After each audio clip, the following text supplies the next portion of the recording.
बड़ी संख्या में चीवर होंगे। बुद्ध शासन का एक दृश्य है। भंते जी ने सोचा है कि बुद्ध दोबारा भारत में आ नहीं सकते, हम बुद्ध काल में जा नहीं सकते, लोगों को उसका दर्शन कराने का क्या जरिया हो सकता है। इसलिए आम्रवन 50 बीघा लगभग 2000 पेड़ उसमें लगे हैं, 50 बीघे बाग है, 25 बीघे खुली ज़मीन है। आप इसकी गरिमा इस बात से लगा सकते हैं कि 75 बीघे के क्षेत्र में धम्म का कार्य हो रहा है और जो 9 दिन चलेगा, जिसमें 21 प्रांतों के लोग भारत से हैं। आप सबकी नज़र में ये आज का शिविर है और ऐसा अच्छी तरह से आप पहचान पा रहे हैं कि कुछ ऐसी मौलिक बातें हैं जो आपको यहाँ से जाने के बाद लोगों के सामने रखनी है। सामान्य जनता के दृष्टि से एक शिविर है, लोग उसे शिविर की तरह देख रहे हैं, जो जनसाधारण है, एक पर्व की तरह, एक उत्साह की तरह देख रहे हैं और उन्हें देखना भी चाहिए। लेकिन आप चूँकि इसके कार्यकर्ता हैं, इसके प्रचारक हैं, इसके मूल व्यक्ति हैं, सही मायने में ये एक व्यवस्था निर्माण का कार्य है। हजारों साल के बाद भारत की धरती पर पहला कार्य शुरू हो रहा है और ये कार्य बिल्कुल महापुरुषों की इच्छा के अनुरूप है। इसकी बुनियाद बुद्ध और उनका धम्म ग्रंथ है। और आपको जानकर बेहद खुशी होगी कि हजारों साल के बाद जो कार्यक्रम शुरू हुआ और हजारों साल तक जो कार्यक्रम नहीं शुरू हुआ, इसमें एक ही अंतर था कि हजारों साल से पहले बाबा साहब अम्बेडकर के बाद हमारे पास कोई धार्मिक लीडरशिप नहीं रही। आज हम बहुत खुश हैं। संपूर्ण भारतवर्ष में श्रद्धेय भंते करुणासिंह राव जी को उनके प्रयासों को लेकर, उनके त्याग को लेकर, उनकी सोच को लेकर उनकी स्वीकारता बढ़ी और इस कदर बढ़ी है कि आप जानकर हैरान होंगे।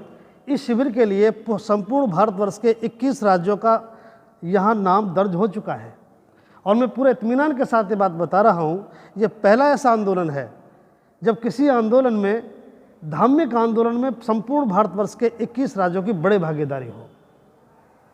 और भागीदारी भी कोई जनसाधारण की नहीं है, सामान्य व्यक्ति से लेकर के अधिकारी, तमाम संगठन, जाति और धर्म की सीमाओं से दूर, क्षेत्र की सीमाओं से भी दूर जाकर ये आंदोलन खड़ा हो रहा है। न केवल औपचारिकता से है बल्कि आप जाकर देखेंगे बहुत उत्साह के साथ लोग इसमें आ रहे हैं।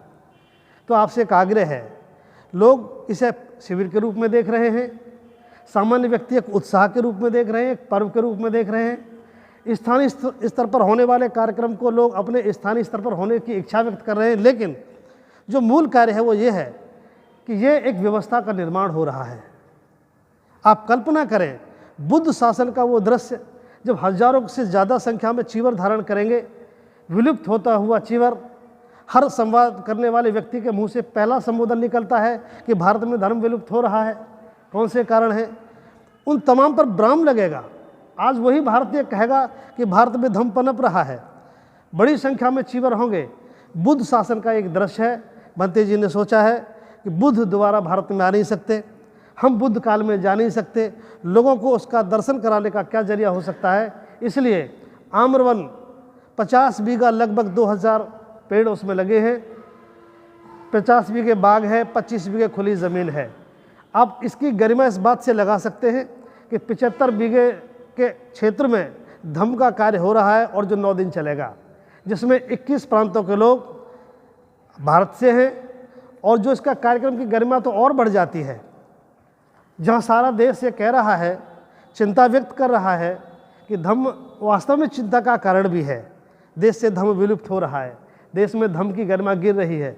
लेकिन आप जानकर प्रसन्न होंगे कि इस शिविर में जो भंते जी के और आप सब लोगों के प्रयास बन रहे हैं, उसमें इस कार्यक्रम की ओपनिंग करने के लिए, ये बात मैं इसलिए जोर देकर कह रहा हूँ कि लोग कार्यक्रमों के स्वरूप को समझ नहीं पाते और घालमेल हो जाता है, और उस घालमेल की वजह से जो करना चाहते हैं आयोजक वो काम नहीं हो पाता। इसकी शुरुआत भी दुनिया के महान भिक्षुओं में से एक हैं, श्रीलंका से पी शिबली। बहुत ही वरिष्ठ, बहुत ही काबिल, और अच्छी बात यह कि एक अम्बेडकराइट मॉन्क है, उनकी सुस्पष्ट विचारधारा है। वो इसकी ओपनिंग करेंगे।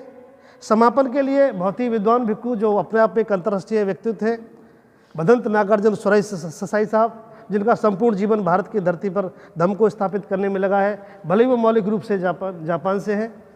उनके साथ बीच में जो तमाम हमारे सम्मानित भिक्षु हैं, ये भी आपको जानकर खुशी होगी। इस वक्त श्रद्धेय भंते करुणासिंह राव जी ने इस शिविर को बौद्धमय बनाने के जो भूमिका तय की है, उसमें इन भिक्षुओं का अतिरिक्त भी भारत के उन तमाम भिक्षुओं को आमंत्रण भेजा है। लगभग 200 सम्मानित भिक्षुओं का आने की प्रबल संभावना है। यहाँ न ये सोचा गया कि कौन भिक्षु किस क्षेत्र से है, किस भिक्षु का कोई संगठन है, बस धम्म की गरिमा को सर्वोच्च मानते हुए सभी सम्मानित भिक्षुओं को यहाँ आमंत्रित किया गया है। और हमें बताते हुए हर्ष हो रहा है कि जिनको भी श्रद्धेय भंते जी ने आमंत्रण प्रेषित किया है, सभी सम्मानित भिक्षुओं ने सहर्ष आने के लिए सहमति प्रदान की है। तो इसमें एक बड़ी संख्या में सामने के अलावा सम्मानित भिक्षु आ रहे हैं। दूसरा जो और महत्वपूर्ण काम है, ये भूमिका मैं इसलिए बता रहा हूँ कि इसका स्वरूप नितांत बहुत धार्मिक है। इसकी सोच, इसका स्वरूप, इसके अतिथि, इसके विशेष अतिथि विशुद्ध धार्मिक है। प्रारंभ से लेकर मंगलारंभ से लेकर इसके समापन तक संपूर्ण गतिविधियों का संचालन धार्मिक स्वरूप में ही रहेगा, ताकि लोग ये सीखें कि कार्यक्रम किस तरह संपादित होते हैं।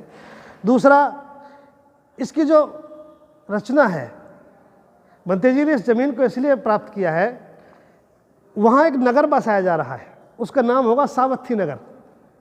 आप जानकर बड़े खुश होंगे, उस जगह का नया नाम दिया जा रहा है सावत्थी नगर। और उस सावत्थी नगर के अंदर भी जो निवास बनाए जाएंगे, जो धम्मा हॉल है, उसको भी जैसे जैतवन बुद्ध विहार हमारा उस वक्त का जैतवन रहा है, उसी सभ्यता में वो शब्द होंगे, बिहारों के नाम होंगे।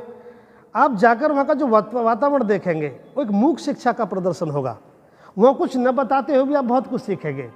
वहाँ का दृश्य, वहाँ के नामांकरण, वहाँ की शैली, लोगों का उठने बैठने का लहजा एकदम बेहतरीन होगा। कोई भी जाकर कह सकता है वहाँ का दृश्य देख करके, हाँ ये विशुद्ध रूप से बौद्धों का ही कार्यक्रम है। उसके बाद इसमें जो चीवर की गरिमा है, भंते जी इस बात को लेकर भी बहुत चिंतित हैं कि तमाम वो परंपराएं विलुप्त होती जा रही हैं जो देश में स्थापित होनी चाहिए थी। ये जो 1000 से ज़्यादा, जहाँ भंते जी ने लक्ष्य रखा था कि हम 1000 लोगों को चीवर देंगे, आपको जानकर हैरानी होगी, ये लक्ष्य तो अगस्त में पूरा हो गया था, 31 अगस्त को, और अब 1250 से लोग ज़्यादा उसमें दर्ज हो चुके हैं। इससे इस बात का आभास होता है कि भारत में लोग धम्म की स्वीकारता के प्रति तत्पर हैं।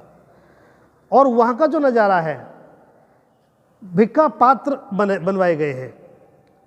भंते जी ने जैसे चीवरों की बनवाने का काम भारत में शुरू किया है, ठीक उस तरह भिक्खा पात्र भी बनवाए गए हैं। और आज पहली बार इस शिविर में सामने जो प्रतिभाग करेंगे, वो सभी के सभी हाथ में भिक्खा पात्र रखेंगे।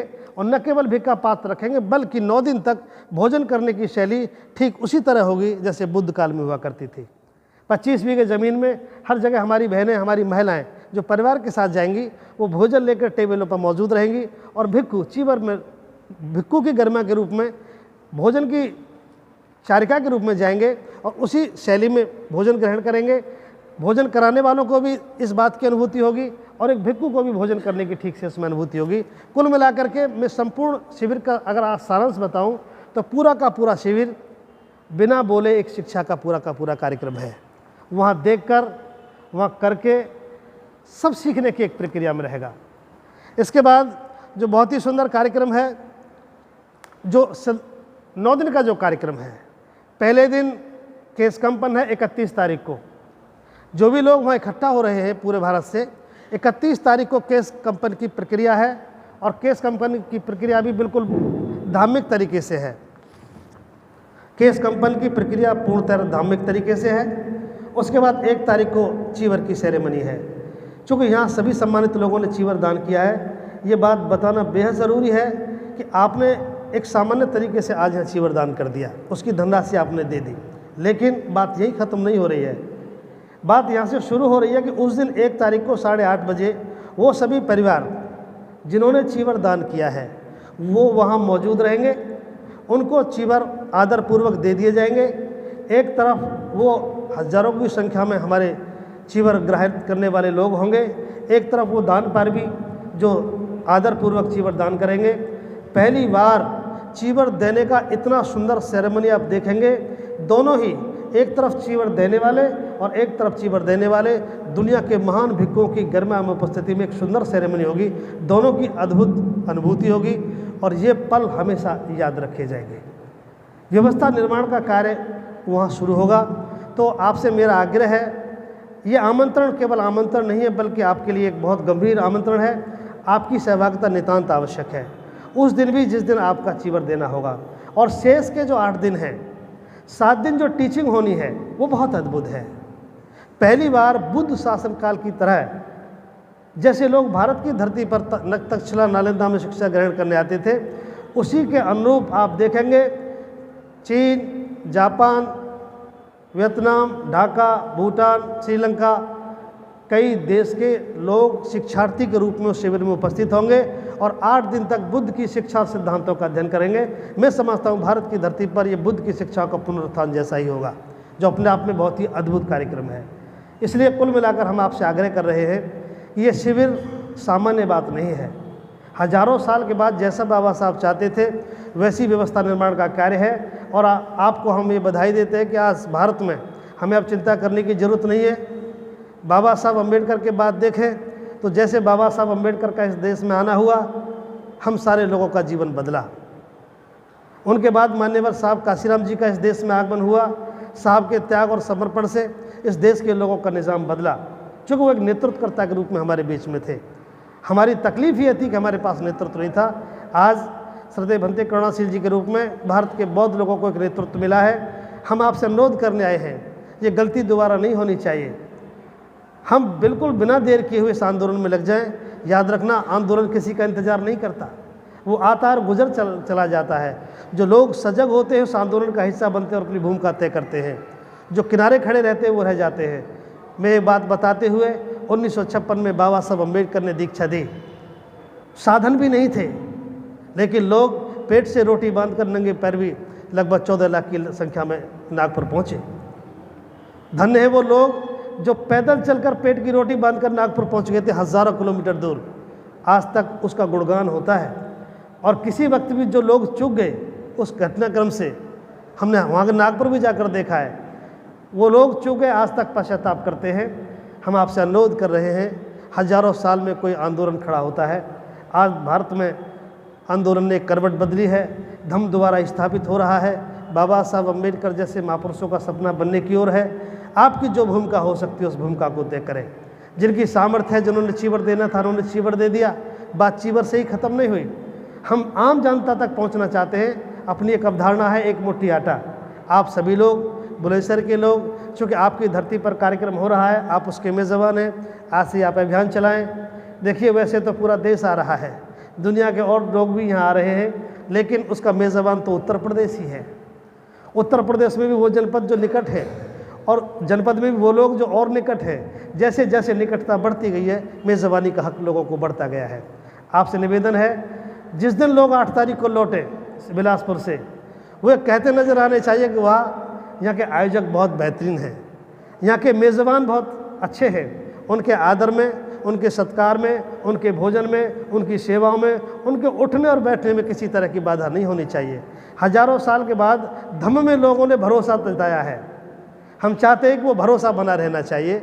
इसलिए बुलंदशहर बहुत हमारा क्रांतिकारी क्षेत्र है, समृद्ध क्षेत्र है। आप आज के बाद श्रद्धेय भंते जी आज आपको आमंत्रण देंगे। मेरा सिर्फ इतना निवेदन है, भंते जी तो आज निवृत्त हो जाएंगे आपको निमंत्रण दे करके, लेकिन आज के बाद निमंत्रण देने का दायित्व फिर आपका है। आप उसी हैसियत से निमंत्रण दें जैसे आप इस कार्यक्रम के आयोजक हैं। इसमें लगना ही नहीं चाहिए कि इसका आयोजक कौन है, संपूर्ण भारतवर्ष का आयोजक है। श्रद्धेय भंते जी हमारे मार्गदर्शक हैं। आपको आज से पूरी अथॉरिटी है, हम सब लोग अधिकृत हैं। उसी गरिमा के साथ ये बात बताते हुए, देखिए, मैं पूरे भरोसे के साथ बात कह रहा हूँ, इस समाज का नागरिक होकर हमें आज तक ज़िंदगी में किसी ने निमंत्रण नहीं दिया है। कहीं शादी विवाह के निमंत्रण की बात नहीं कर रहा। हम ही ऐसे लोग हैं जो वंचित रहे, किसी ने निमंत्रण नहीं दिया। आज पहला दौर आया है। इस निमंत्रण देने की शैली को भी हमने तय किया है। भले एक कागज़ का टुकड़ा है, लेकिन हम 4 लोग इसको निमंत्रण देने जाएंगे और 4 लोगों को निमंत्रण देंगे। निमंत्रण देते वक्त लेने वाले को भी अनुभूति हो और देने वाले को अनुभूति हो। ये एक कागज़ सैकड़ों लोगों को लेकर आता है। वो सलीका ही इतना अच्छा निमंत्रण देने का, ये इतना अच्छा तो हमारे नाते रिश्तेदार भी निमंत्रण नहीं देते। इसलिए आपसे निवेदन है, हमारी बहनें जो जागरूक हैं, हमारे युवा साथी एक अभियान चलाएं। बिलासपुर से एक युवा क्रांतिकारी एडवोकेट साहब आए। सम्मानित साथी, ये आपका पुराना कार्य है जो आज आपको याद किया गया है। हम चाहते हैं कि आप सबके कोई पुनीत कार्य रहे होंगे जिनकी वजह से बिलासपुर कोई कार्यक्रम का अवसर मिला, तो आप साहब से निवेदन है कि आज का निमंत्रण श्रद्धेय भंते जी औपचारिक रूप से आपको देंगे। और आज के बाद हम सभी लोग जो बौद्ध समाज के लोग हैं, हम अपने आप को अधिकृत समझते हुए इसके आयोजक बन करके हम सब लोग निमंत्रण देंगे। यदि ऐसा हम कर पाए तो निश्चित रूप से हर गांव से एक मुट्ठी आटा और भागीदारी। याद रखना, दान लेना इसके लिए आवश्यक तो है, लेकिन यदि भागीदारी नहीं हुई तो दान का कोई मतलब नहीं है। गांव से, गली से, देहात से, नगर से आदमी आना ही चाहिए, शिविर को देखना ही चाहिए, चीवर को देखना ही चाहिए। अभी परसों भंते जी एक जगह निमंत्रण देने गए थे, 4-5-10 नन्हे मुन्ने बच्चे आए, कुर्सी पर आकर बैठ गए, लोगों ने उनको हटा दिया। फिर उनके दादा ने कहा, भैया थोड़ा रुक जाओ, ये बच्चे भिक्खू को देखने आए कि भंते होते कैसे हैं। आप कल्पना करिए, वो भिखारियों को जानते हैं, बाबाजियों को जानते हैं, क्योंकि रोज़ देखते हैं। भिक्खुओं का अभाव है, कहाँ से जानेंगे। इसलिए आज पहला अवसर है जब हजारों की संख्या में आप सामने को देखेंगे, बच्चे भी कहेंगे कि भिक्खू ऐसे होते हैं। तो बहुत बहुत धन्यवाद, आज बुलंदशहर के सम्मानित लोगों ने आने का अवसर दिया। नमो बुद्धाय, जय भीम।